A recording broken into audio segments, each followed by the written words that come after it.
ጤና ይስጥልኝ። ኮልፌ በሳምንቱ ከኮልፌ ቀራኒዮ ክፍለ ከተማ ኮሚኒኬሽን ጽህፈት ቤት ተጀምሯል። አንኳር ዜናዎችን በማስቀደም እንጀምራለን።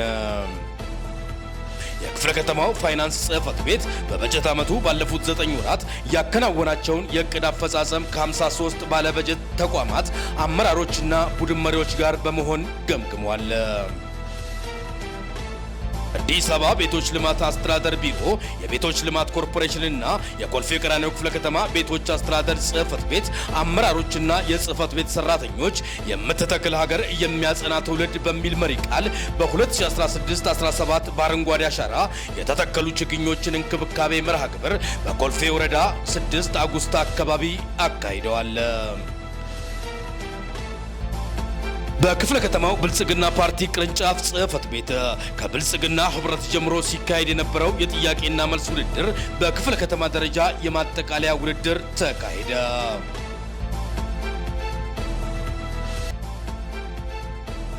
በክፍለ ከተማው ወረዳ 4 አስተዳደር የወንዝና የወንዝ ዳርቻዎች ልማት ብክለት ለመከላከል በወጣ ደንብ ቁጥር 180/2017 ቅድመ ግንዛቤ በመሰጠቱ በተቋማትና በመኖሪያ ቤቶች ላይ ከፍተኛ ለውጦች የመጡ እንደሆነ ተገለጸ።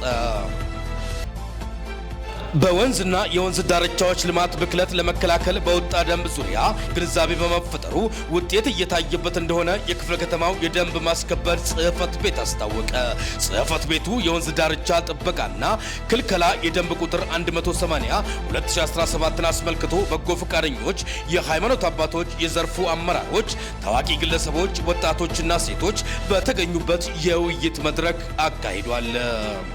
ኮልፌ ቀራኒዮ ክፍለ ከተማ ወረዳ 6 አስተዳደር ባሉ 8 ክላስተሮች የወንዝ ዳርቻ ልማትና ብክለት ለመከላከል በአዲስ አበባ ከተማ አስተዳደር በወጣው ደንብ ቁጥር 180/2017 የቅድመ መከላከልና ግንዛቤ ማስጨበጥ ስራዎች በመሰራቱ ውጤቶች መምጣታቸውን ተገልጿል። በክፍለ ከተማው መደበኛ ያልሆነ የጎዳና ላይ ንግድ ስርዓት ለማስያዝ የተቋቋመው ግብረ ኃይል በመደበኛ ያልሆነ የጎዳና ላይ ንግድን ስርዓት ለማስያዝ በተሻሻለው ደንብ ቁጥር 184/2017 የተከናወኑ የቅድመ ዝግጅት ስራዎች አስመልክቶ ውይይት ተካሂዷል። ኮልፌ ቀራኒዮ ክፍለ ከተማ አስተዳደር የስነ ምግባርና የጸረ ሙስና መከታተያ ቡድን በመልካም ስነ ምግባርና አገልግሎት አሰጣጥ ዙሪያ በክፍለ ከተማው ስር ለሚገኙ ትራፊክ ፖሊሶች አባላት፣ ለፖሊስ መምሪያ አመራሮች አባላት፣ ለክፍለ ከተማ ፍትህ ጽህፈት ቤት ዳይሬክተሮችና ባለሙያዎች ስልጠና ሰጥቷል። ክፍለ ከተማው አስተዳደር በሚገኘው ኮልፌ የግብርና ምርቶች የገበያ ማዕከል ከሚሰሩ የሰብልና አትክልትና ፍራፍሬ የጅምላና የችርቻሮ ነጋዴዎችና አምራቾች ጋር በምርት አቅርቦትና አገልግሎት አሰጣጥ ዙሪያ ውይይት ተካሂዷል። የክፍለ ከተማው የከተማ ውበትና አረንጓዴ ልማት ጽህፈት ቤት የ2017-18 በጀት ዓመት አረንጓዴ አሻራ ንቅናቄ ቅድመ ዝግጅት ማጠናቀቁን አስታወቀ።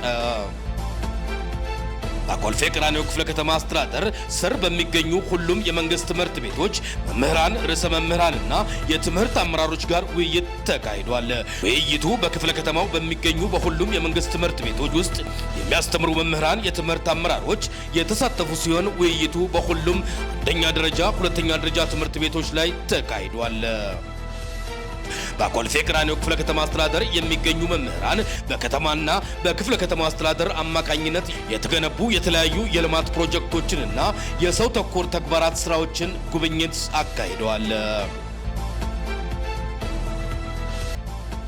በኮልፌ ቀራኒዮ ክፍለ ከተማ አስተዳደር ስር በሚገኙ ከሁሉም የመንግስት ትምህርት ቤቶች የተውጣጡ መምህራንና የትምህርት አመራሮች ጋር የማጠቃለያ ውይይት ተደርጓል። በክፍለ ከተማው አስተዳደር በባለ ጉዳይ ቀን የሚሰጠው የአንድ ማዕከል አገልግሎት ተጠናክሮ እንደቀጠለ ይገኛል።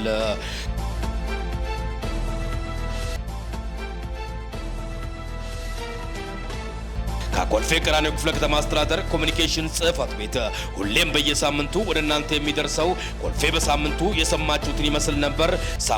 ሳምንቱ በሚያፈራቸው ዜናዎች እስክንገናኝ እስከ ሳምንት መልካም ሳምንት ጤና ይስጥልን።